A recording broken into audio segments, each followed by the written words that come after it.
Hey guys, so it has been a while since I've created a video, uh, probably 2.5 months now, and a lot has happened and changed. There's a reason for that, obviously, and so I kind of wanted to shoot this video as an update of where we are as a business, right?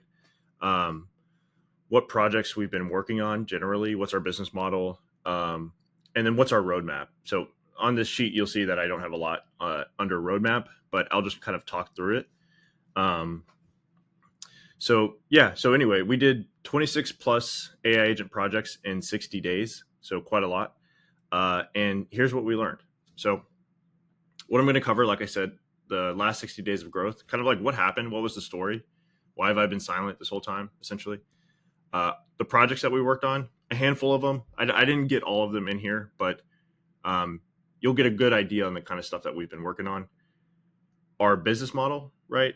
A lot of people have been asking about that. What's our business model? How do we work with clients? Stuff like that. What do we charge, right? What's pricing?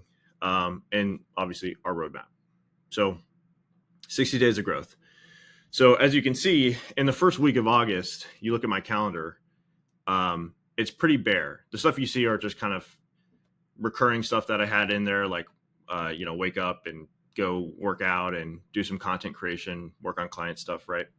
And we didn't have that many clients at the time, so I was working on client stuff barely at the time, right? Mostly just working on agents and trying to get them to work better and increase my understanding. But essentially, like this first week of August, nothing was going on, and this is when I started to create YouTube videos, or decided that I was going to start creating YouTube videos, right? And then I posted this video, the 18 months of building autonomous AI agents. I posted it on August 6th, and you can see, like, it kind of blew up relative to, the space. It's not Mr. Beast numbers, but it kind of blew up more than anything that we were seeing at the time for ourselves. So, I screenshotted this a few days ago, 172,000 viewers, which is great, and a lot of likes. And what that led to was the next week in August, just absolutely filling up. You can see intro calls back to back every single day. And it ran like that for a while. So we had like 37 intro calls booked in 1 week from that one video, which, the YouTube algorithm worked in our favor, right? Like we, I think, just struck while the iron was smoldering, or while the iron was hot, right? Like everybody was kind of thinking about agents, seeing the term, things were coming out. The space was like very noisy. It still is noisy, but people were kind of aware of agents and trying to understand them. And I don't think that a lot of people had a great grasp on what they could do, what was possible today, what their limitations were, how to build them, right? What platforms existed for you to build them that were easy. And do they actually work in a business context? The whole point of this thing, right? Like, can it actually work for my business reliably over time, and genuinely replace, like, uh, to start tasks and workflows for the team, and then eventually kind of take on new roles that you don't have to hire for, but we build agent systems for, to accomplish what a person would have accomplished in that role, right? So anyway, that one video just launched us, right? So the next week we had tons of calls, meeting with tons of people, and at the time, our team was just me and Andrew, right? Like I was doing a lot of the building and kind of the main business work in general. Andrew was working his job, right, and he was doing this part time. And the thought was like, hey, let's start an AI company and see what happens. And we tried many different things, and we got to the agents part of it, and that's what really clicked for us. And he was working part time, right, because it wasn't, we weren't both going full time on this. It was just me going full time, and he was working part. But it was basically just the two of us for a while.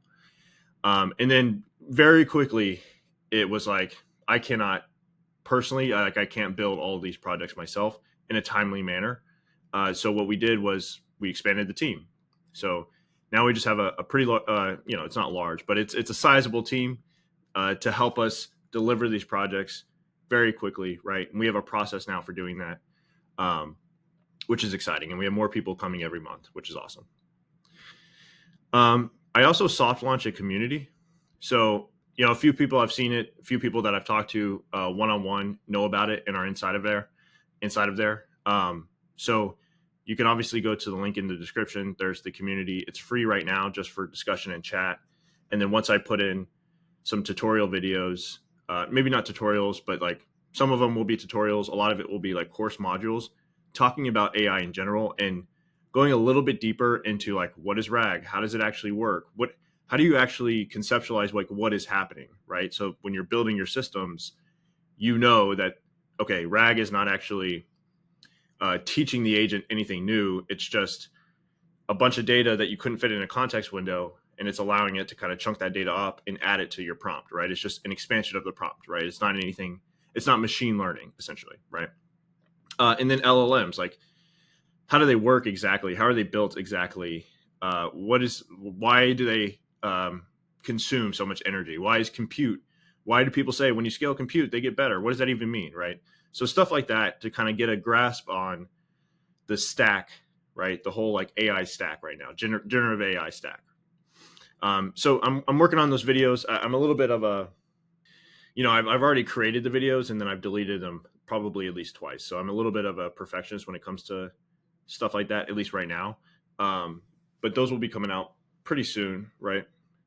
But anyway, soft launch community is free right now. When I come out with those videos, it'll be like paid. And then we'll be juicing it, right? There'll be more resources, more agents, templates, and workflows and stuff like that that's available to the people who are in the community, right? So go ahead and join that if you want. It's in the link below. So let's talk about our tech stack. So what happened was when we first started, it was like, okay, we can spin up a Slack workspace. We can talk to all of our clients directly there. We can track our projects in Trello. We can save files in Google Drive. And then obviously we need Calendly, N8N, email, Google Meets, PandaDoc for contracts, Stripe for payments. So the ones in red, like you can't really change those. I mean, we could go to Google Doc, and just Stripe. We could eliminate email entirely, but that's just unrealistic, right? We can't get rid of N8N, obviously, because that's where we build the stuff. And Calendly is just how we schedule the meeting. So there's some things that you just can't get rid of, even though I'd like to get rid of everything. Some things you can't get rid of. So, but what we did was we got rid of Slack, Trello, and Drive, or we're in the process of doing that now. And we're centralizing it into a singular kind of platform called Motion. And it's got a couple bugs because it's a small team, but it works really, really well with how we're trying to do it, right? Like each client of ours gets their own portal, and our developers can speak directly with the client, and we can just have everything in one spot, right? And you can iframe in like, a wireframe like this, and you can collaborate with your dev. If you're a client, you can collaborate with the dev on kind of the wireframe of the build, right? And we have a lot of plans for it, right? We want to keep building stuff out that provides more resources and makes things like super, super seamless. So yeah, we streamlined the delivery process. I think at the beginning, our builds were taking longer than they should, because like I said, it was just me for a while, and then we brought in some help and we had to ramp them up a little bit. And also like just talking through Slack, like some people don't use Slack consistently, so they're not in there responding all the time. So this at least allows us to kind of work a lot faster and deliver our stuff like way sooner, like way more efficiently. And we also have like a process now. So what we found is like, it's really hard to scope AI agent like systems and projects. We're getting better now, but there's a lot of R&D involved, especially when you're dealing with LLMs. There's a lot of testing and R&D involved, and it's really hard to accurately predict how long it's going to take. Or what we decided is like, okay, at the very beginning, rather than try to get all of the information from the client and try to fully understand the entire build to where we could just go and build it and reducing communication there or whatever, what we found is that if we can just get to like a proof of concept of what they're trying to build within like 7 days of them signing up with us, that immediately, one, it makes the relationship better because they know that we're working on something and we can prove it, and we can show a demo of a proof of concept that we're working on and the direction that we want to go. The second is it aligns us with them on what exactly they want to build. And usually what happens is they see it and they're like, oh, okay, I didn't know it could do this, or I didn't know it couldn't do this. Let's actually do it this way. Or actually, I don't want it to go to my email. I'd rather go to my Google Drive and be a doc, right? A report. And so like within 7 days, we can get a POC spun up. It won't be perfect and plugged all into their systems or whatever, but we can at least see kind of how the data is flowing and what the agent is outputting and how we're going to need to structure the prompt to get the output that we want, right? So that's been working well for us. We've kind of just implemented that as part of our process, but I think it's a really important component to just like, the experience of working with us. And so here's our sales and marketing funnel. Super, super simple. It'll get a little bit more complex over time, especially when I start talking about roadmap. But as it stands right now, all of our business is coming through organic content, mostly YouTube and LinkedIn. We don't have any cold email campaigns running. We don't have any ads running right now. It's all organic content.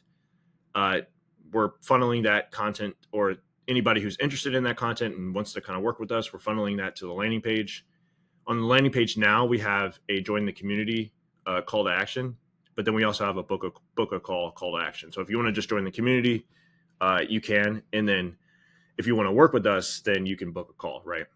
And usually it's like 2 calls. A lot of times it's 1, right? Because you understand agents, right? You just kind of need someone to build them for you because you don't want to spend the time trying to learn and build yourself. So it makes sense, right? You hop in on an intro call, you tell us what you want, and we're like, okay, yeah, we built that before. We can totally do that. And then you become a client. Sometimes it's teams that are coming in with a little bit more complex multi-step workflows that are going to take a lot of integrations and a lot of agents. And so, the intro call, we kind of understand where they're going for, what they're going for. The follow-up call, we get a little bit more detail on what are the systems we need to plug into, what's the output we're expecting from the agent, more step-by-step, right? More granular. And then after that, it's either close won or close loss. We're sometimes having 3rd calls and 4th calls, but usually by the follow-up call, it's a done deal or it's not, right? So super simple funnel. A lot of people were asking me about the funnel itself. So this is what it is. Nothing crazy. So who have we been meeting? So like I said, we had 37 calls that first week. And I don't know if I showed you guys the other week. So yeah, 37 intro calls. And then this is the next week of August.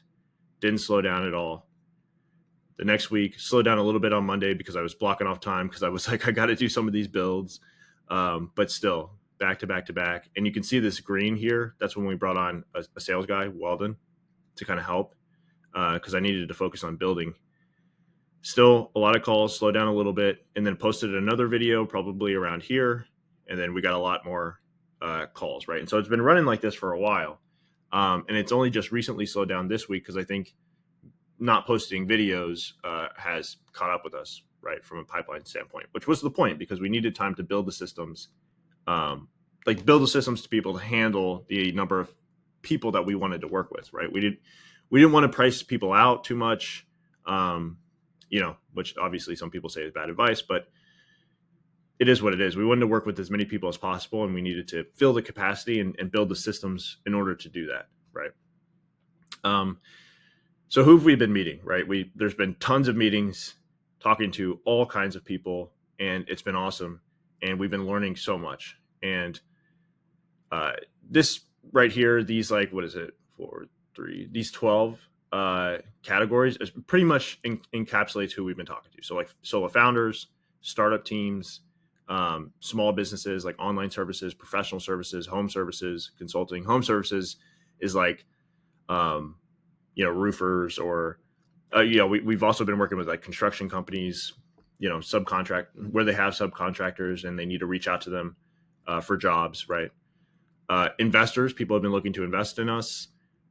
We've gotten job offers, publicly traded companies we've been working with, mid-market companies. We've gotten acquisition offers, right? Which to me didn't make a lot of sense because we're so small and so new. Big Four consultants. So Big Four consulting firms have been talking to us, which you would think, they would have their own resources and their own learnings and knowledge. But you'd be surprised. Like if you're watching this video, you're probably ahead of 99% of people in the world in terms of understanding AI or having some kind of interest and curiosity in it, right? Channel partners. So there's been a lot of people who have been interested in reselling our services or reselling our agents, and it's something we're really keen on doing. We just haven't had the systems to be able to really tap into that, but we do now, right? So what we mean by channel partners is like people who have like, let's say like you're a business who has dominated the um, landscaping niche, right? So you do a lot of like let's say like you have a Go High Level, right? And you sell sub accounts on Go High Level, which is CRM, and you sell those sub accounts to landscapers, right? That's your business, and you want to add AI agent capabilities or features to your sub accounts to kind of just provide more value to your clients, right? So what the channel partners want is a tool that they can resell over and over and over again to their client base, right? Their book of business. And it's a great channel for us, right? Because we're not in that niche necessarily, but they are, and they know what the agents that would provide value, and we can build those agents and they can go and sell them, which is great. Obviously a lot of developers have spoken to us, and then folks looking for a job, right? And we brought on a few looking for a job. So the first guy looking for a job, we hired him, and he's been great. It's been the best hire that we've made so far. Well, remains to be seen because it's so early, but he's been an incredible hire, right?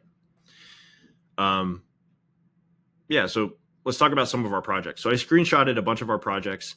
I'm not going to run any live like demos today because all of these are built on client stuff, and I just don't want to run their stuff like live on YouTube. But what I am going to do for like future videos is just pull these over into our own system and run it on our own data or in like a demo environment so y'all can like see it actually working.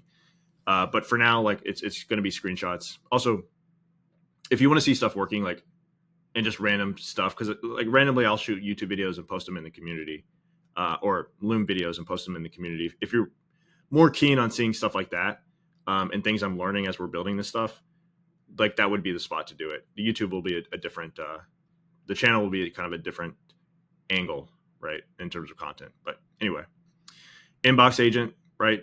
This one's the simple one. Gmail comes in, cross-check against the CRM, and then take email actions if needed, right? So we have an email agent here that can take email actions. So sometimes it's like label this this email as spam, or label this as urgent, or notify this person that this person emailed, or whatever it is, right? So we use the email agent for that. Newsletter agent. So this is like the inbox agent is labeling all newsletters as newsletters, right? So we created a newsletter label. They're all going into the newsletter label. And every week, like in the morning at like Monday or Friday, it's scheduled to go off, extract the newsletters from the past 7 days. So it hits that label, extracts all the newsletters from the past 7 days, summarizes them, and then the newsletter agent adds it to a specific place that they want it, right? So an equivalent would be like creating a Google Doc in a specific Google Drive folder with the newsletter summary, right? And then also emailing the user, right, that hey, the summary's prepared. Here's the link, right? Email agent. You guys have seen the email agent. We pretty much set it up to be able to take any email actions. The prompt here is really important. So I used to put a really large prompt in there, but I'm actually changing the way I'm doing these agents. So I'll keep you updated on that. Lead qualification agent. So this one, pretty much like it says, qualifies the lead. This entire process up until here is essentially gathering the data to respond to the message, right? We're pulling up the contact history information from HubSpot. We're pulling up past messages, right? We're sorting those in terms of order. We're obviously pulling through the thread ID, right? So it can actually respond to the thread. And then this basic LLM chain is going to write the email, right? Okay, so we have a reporting agent. So what's happening here is we're pulling in sales call transcripts, and we're generating a report basically on the sales calls, right? So like based on the client's like criteria on what they want to see during the sales calls, every time a call happens. So the way that like this whole system works is every time a call happens on Zoom, we take the transcript, we upsert it into a vector database, right? We have specific namespaces based on a number of different things, right? And metadata based on a number of different things like the salesperson's name, close won, close lost, right, et cetera, et cetera. And we have agents that create reports like every weekday at 7 a.m., right? Like here's how the sales call went, and there's like a whole breakdown, right? Part of that same system is Slack, a Slack agent. So, that same vector database is being used to also speak with that agent about the sales calls in general, right? So, RAG agent fundamentally. And then I have some tools, like a lot of these tools I don't have screenshotted in here because it was just like a lot. But anyway, like this one I thought would be cool to show, which is like, this is how we're upstarting into the vector store continuously. So like very simple setup. The data's coming in, we're getting the file ID, we're downloading the file to Google Drive, and then we're extracting the text from that file and putting it into the vector store, right? Nice and simple. Lead enrichment. So this is like if you have just a bunch of leads on Excel and you want to go and scrape the website, scrape LinkedIn, figure out if they're a decision maker or not, and put that back into your Excel sheet as like, hey, this is a decision maker. You guys should give them a call, right? So essentially that's what's going on here. We got to go through. This agent is calling the scrape the LinkedIn tool, scrape the website tool. If they're non-decision makers, we're doing something else. But if they are, we put it back into the Excel sheet and we're good to go. Scrape LinkedIn profile. This is a tool, very simple. I put this one in here because a lot of the tools that you're going to need are APIs, right? So I would find an API marketplace. I like to use Rapid API, but an API marketplace to really extend your capabilities here, because if you want to scrape LinkedIn, you got to use an API. If you want to scrape a website, you got to use an API, right? It's the API game. We're running along the API highway. So if you're looking for how do I scrape a LinkedIn profile, go and find an API off Rapid API or some of the other kind of API marketplace places, right? Sites, and go grab one that works for you. That's the easiest way to do it. SEO agent. So this one basically writes descriptions and FAQs that are SEO optimized. It reformats the output, and in this case puts it back into a Google Sheet, right? This one's pretty cool. And we built some. I actually want to show you a tool on it. So, this one was cool because we figured out some ways to make these agents more reliable while building this one. So I'll get into this a little bit later, but there's a lot of friction between traditional deterministic software development and working with LLMs. LLMs are not deterministic, not fully deterministic. Everyone's trying to squeeze them into being deterministic, but if we just kind of work with how they work generally, then they work better. So just a couple of quick tips, like before you hit an LLM, convert the text into plain text. Don't even stringify it. Convert it all into plain text, and the results you'll get are going to be way better. Also treat like if you have a multi-agent system. So in this case, we have the SEO agent, and then we have the description generator and FAQ generator. And the FAQ generator and description generator have agents that are kind of coordinating the tool, right? They have their own instructions on how to write the description or FAQ. So if you have kind of multi-agent systems or agents with a bunch of tools, and you're seeing things that are like common errors, right? Like the main agent sends a query parameter, but there's no data inside of it, right? Set up the way to handle that error is see like, okay, is this empty? If it's empty, send it back to the main agent saying, hey, what you sent me was empty. Please try again. And the agent will try again and get it right, right? So if we can have it talk to the tools in a natural language, it typically can work itself out and get the correct answer. After a couple of tries, it'll get it right, right? So rather than traditional software like error handling, you got to go in and fix it, or every single time the agent's going to call the tool perfectly and it's going to work just perfectly every single time. Don't assume that. Assume that it'll probably mess up 3 to 5% of the time, and instead of having it be traditional error handling in software development, have it talk back and forth and work out ways to where it can figure out how to do it and call the tool properly, right? So there's a lot of learnings going on here, which is also why kind of the tutorial videos are taking a while, because I'm learning something new about how to build these better, more effectively, like every other day. So it's like I could put something out and then a week later I change my mind because, we learned something new. Anyway, scrape website tool, like very simple. Again, grab an API, clean the content, hit the AI. You know what I mean? Like very straightforward. Inbox sorting agent. So we have a couple of inbox agents here, and they're all like similar but slightly different, right? Like in this case, we have it sorting pretty deterministically, right? Like it's sorting the emails in a very straightforward way, and that's because the inbox that we're pulling from has very specific emails that are coming to it, right? Support emails. Other inboxes are personal inboxes, right? Or owned by a single person. And so the types of emails that are coming through are vastly different. It's all kinds of stuff. It's promotions, it's personal stuff, it's client stuff, it's invoices, it's whatever, right? So it's a different kind of setup when you know exactly how you're going to sort and what kind of emails are coming versus the other way, right? And this would be the other way.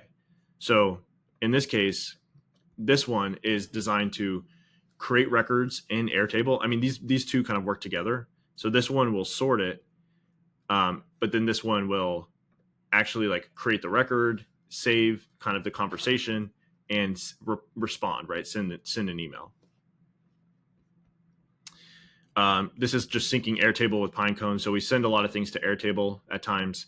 And because Airtable has really nice ways of like viewing the data and creating like interfaces with the data, but then we also want it synced with the vector database. So this is kind of a tool for that. Lead nurturing agent, pretty popular one. In this case, it's like every 5 days or every day it schedules. It pulls everyone out of HubSpot who are labeled as lead and who haven't been contacted in the last 5 days. And then it runs through, it hits the get message history, so we can get the message history, get the context of anything that might have happened, right? Or any conversation that might have happened between the user and the contact.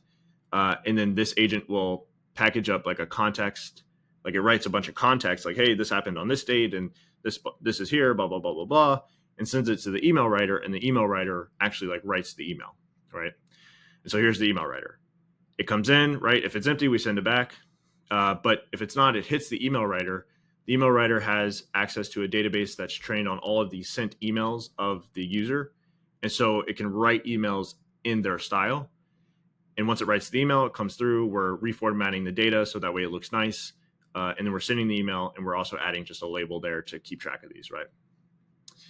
And then we have a bunch that I just don't have screenshots for because there's a couple of different systems involved, and showing a screenshot wouldn't even get the idea across. But voice receptionist, very popular. We built some pretty jaw-dropping voice agents. I came into this not super excited about voice, but now I'm like, man, voice is going to change everything, because when you hear these agents and the quality of the voice and the way they can respond and the speed, and then also the actions that they can take while they're on the call, not just after the call, but while they're on the call, it's crazy, right? Because we have stuff where it's like, hey, can I speak to Nick, right? And it transfers to Nick. Or it doesn't know the answer and it says, hey, I don't really know the answer, but let me see if I can get somebody on the line for you. And it tries to call them, right? Like during the call and transfer it over. Or it generates a report and sends it to the person via email, waits for confirmation that they got it, right? So really, really, really cool stuff. But yeah, voice reception is after hours call service. That's a pretty popular thing. Voice call sales trainer. That's one that I really want to show a demo on at some point here, because that one's really cool. The way we did it was, anyway, I'll show that one later. Anyway, but generally the biggest pattern that I'm seeing is it's very, very popular for people to request essentially RAG agents and then want to build on top of those RAG agents, right? So there's a certain set of data that they want to speak to or analyze or, just have access to in natural language in one way or another. or at least give an LLM access to be able to do whatever it needs to do with that data, right? So we just call that RAG, right? RAG agents, where we're putting a bunch of data in a vector database for an agent to use later, right? But it's very, very common. It's usually like the starting point. You know, hey, I want all my sales call transcripts to be pulled into a vector database. Okay, cool. Or hey, I want all of my emails to be pulled into a vector database. Okay, cool. Or whatever it is, right? I want all my projects to be pulled into a vector database. I want this to be pulled into a vector database. Very, very common. I want my entire company's wiki pulled in, right? So it's very, very common. And then what ends up happening is like, okay, cool, we have this RAG agent, we can talk to it, awesome. Now what? Now let's add some more capability to it. Let's have it send emails. Let's have it update our project management software. Let's have it update our CRM.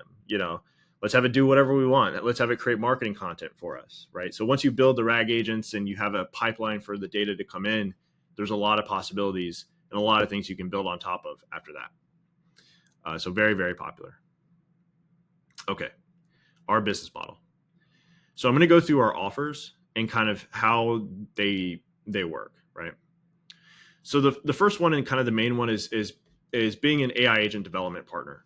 And so, we used to do a lot of one-time builds. Like we'll build this agent one time for you, start point here, end point there, exchange money for agent, and that's it, right? What we found is like it's really hard to scope these things accurately.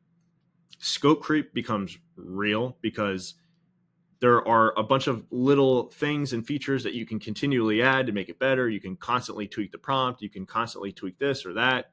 You can add in this little capability here, which doesn't seem like a big deal on a call, but then when you get into it, it takes. And so what we decided was, instead of trying to even do that, why don't we just like basically be on your team as your AI agent development partner, especially if you have a bunch of ideas for agents. We can just build them over time, maintain them for you, and over time you'll just have like a bunch of agents like that are working for your business. And what it allows us to do is continually learn and apply our learnings to your builds, right? So rather than building it one time and kind of handing it off to you to maintain and manage yourself and improve yourself, we'll handle all that as basically part of your team, right? And so you'll get a dedicated AI agent developer or developers depending on how many hours you need. Like, essentially there's kind of hour time slots, or you're essentially getting in a certain amount of hours per week per developer, right? So I hope that makes sense. But yeah, we continually build and maintain bespoke AI agent systems for you, and it's a month-to-month like flat rate, right? You get a developer, they work a certain amount of hours every month for you or every week for you, and you just pay a flat rate for that, right? And we just continually build those agents and maintain them. The next one are hosted agents. So these are agents that are pre-built, that we can implement like very quickly into your systems. We just have to plug in a couple of things, right? Or if we need to get a database together of all of your emails, we'll set that up and use that for the agents to perform RAG on. But they're pre-built already, right? And so we'll host them, we'll manage them, we'll maintain them, and we'll implement, right? And so there'll be like an initial implementation cost, and then just like a small monthly fee to just continue to maintain it, switch out models if we need to switch out models to make it better if there's some improvement, right? And yeah, so it's like almost like a SaaS, but we're implementing it for you, right? So it's more hands-on, and you can reach out to us directly, and it's that whole thing. These I'm actually like very excited about because we already have a few that I really want to get in people's hands, and people are ask us all the time like, hey, can I just buy that agent? And I've been a little reluctant to do it because, like I've been saying, in a week I could find a better way of building that agent, right? And I would feel like emailing them like, hey, I found this better way of building an agent. Can you switch it up like this or whatever? And it just is like, obviously I don't want to do that. So what we're going to do is this, right? Where we have all these pre-built agents, you come to us, we'll implement it into your systems. We'll set up all the integrations. We'll set up all the data flow, and we'll help you put together the prompt. We'll work with you to put together the prompt, and we'll turn it on and we'll maintain it for you. And if any errors happen, any issues, We'll fix those issues. You don't need to worry about it, right? And then we're building some SaaS stuff. So I know that I was pretty anti-SaaS in my last video, but there's clearly single use case agent systems or agent systems for specific niches that we can actually build a traditional like self-service SaaS product for. And so we're exploring that right now. There's a couple of there's one in particular that we're really working on now, and another idea that we'll work on later. But it's an experiment. It's an experiment, right? Like this, we called it a studio for a reason, custom AI studio for a reason, right? It's a studio where we're, even though we have a business off the ground and we're things are going well, we still want to keep experimenting with this stuff and trying new things. So that's on the radar. Then we have community, which is, we're not expecting like a ton from that in terms of like revenue numbers, but at least like a place where we can all kind of talk and I can share ideas like quickly and stuff, and I don't have to feel like I gotta prep to put together a whole YouTube video. And people who are really interested in kind of like education tutorial videos, I don't really want to post tutorial videos on YouTube. To be honest with you, like doing the actual tutorial videos kind of sucks, like because I've already built it before and then I have to go through and like build it again and talk through each step. Like now there's tons, ever since like I posted the video, I'm not saying that I started the trend, but ever since that time, there's been a ton of people in N8N posting videos about AI agents, and all of their content is amazing. And I would just follow that. Like if you're looking for tutorial videos that are free, like I would just use those guys on YouTube. The tutorial videos I show on the community that will be paid whenever we set up the payment system is more like new learnings, right? Like things that we're learning about multi-agent systems, how to set them up, the best way to get like a consistent output from your agents. How do you make sure the tool calling like works 100% of the time? Should I use OpenAI's Swarm or should I use LangChain? Stuff like that, right? Like which vector database should I use for what reason and how do you set it up? Like tutorial videos like that. I'll be posting a lot in the community itself. YouTube, maybe a few times I'll post tutorial videos, but like I said, I don't really enjoy doing it that much, frankly.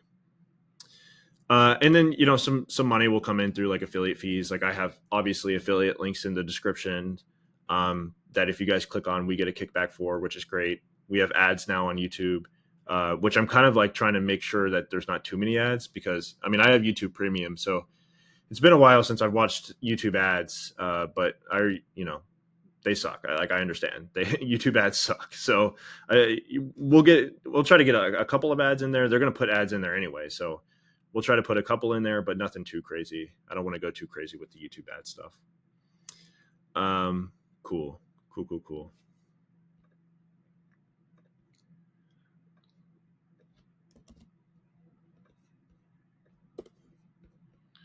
Which self-explanatory, YouTube ads. I guess I just copy and pasted that there. Okay, the last thing is our roadmap. I don't have a lot here, but I really think that over time, our impact on the AI space will become exponential if we continue on the path that we're on, right? For me, like the North Star is obviously we want to grow a successful business. Obviously, we want to grow our team and we want all the trappings of traditional success, like obviously. But what's really exciting is the fact that this is all new. And even though we're not coders, we don't have to be able to push this forward, right? And the goal is to make this a reality. Build the systems that will be used to create the first one-person billion-dollar company. Like that right there, that sentiment has been said many times, especially by Sam Altman and a lot of people in the space. But that's what's exciting. And, nobody knows the right answer on how to build agents the best way possible, right? There's technology that doesn't even exist yet that will help. AI, like OpenAI, you can see the direction that they're going. They come out with O1, which is it's not a new model. It's just a new way for GPT-4 to, reason, right?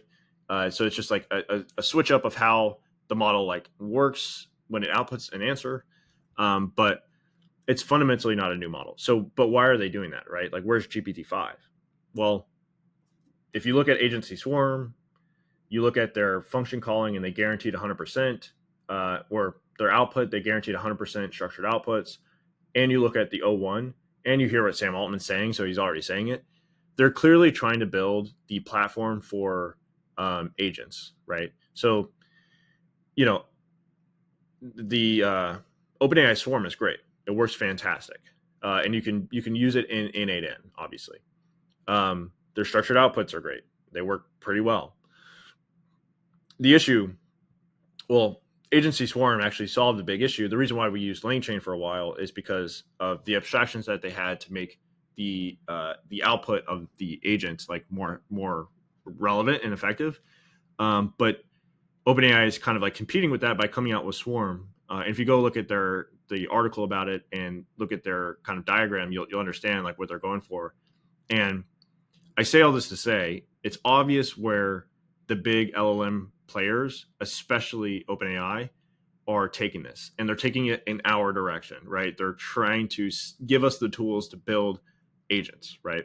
And so it's our job to take it the last mile, which is, okay, we have all the tools we need.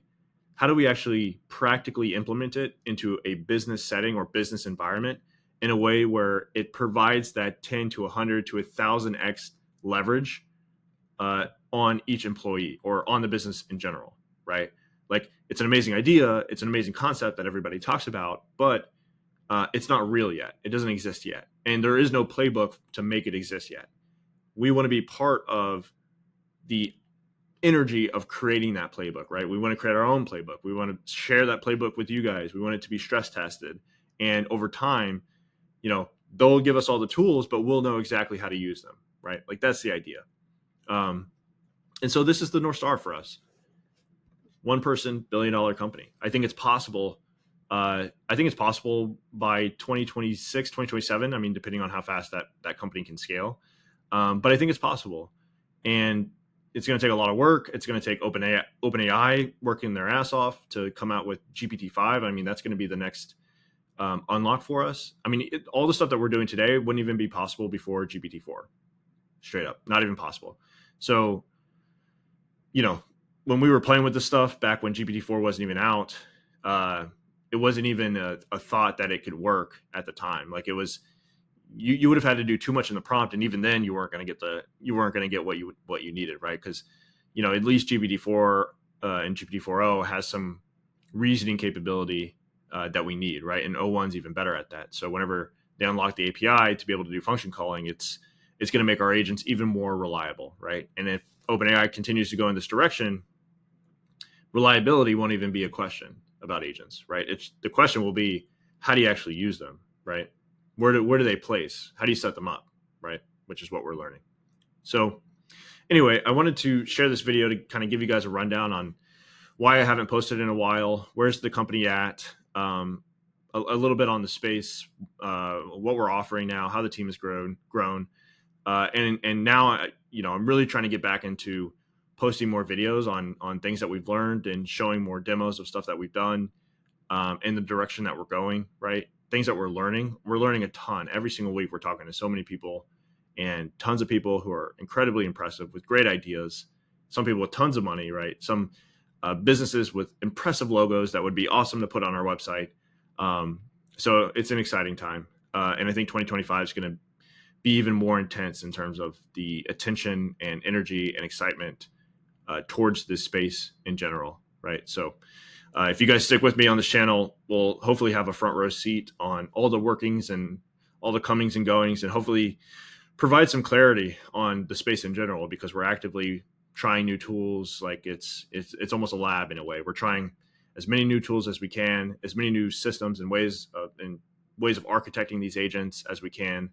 So that way we can have a really solid playbook for how to implement to any business potentially one day. So anyway, guys, thanks for the time. Feel free to join the community. Click any of the links below that interest you. And hopefully we'll talk soon.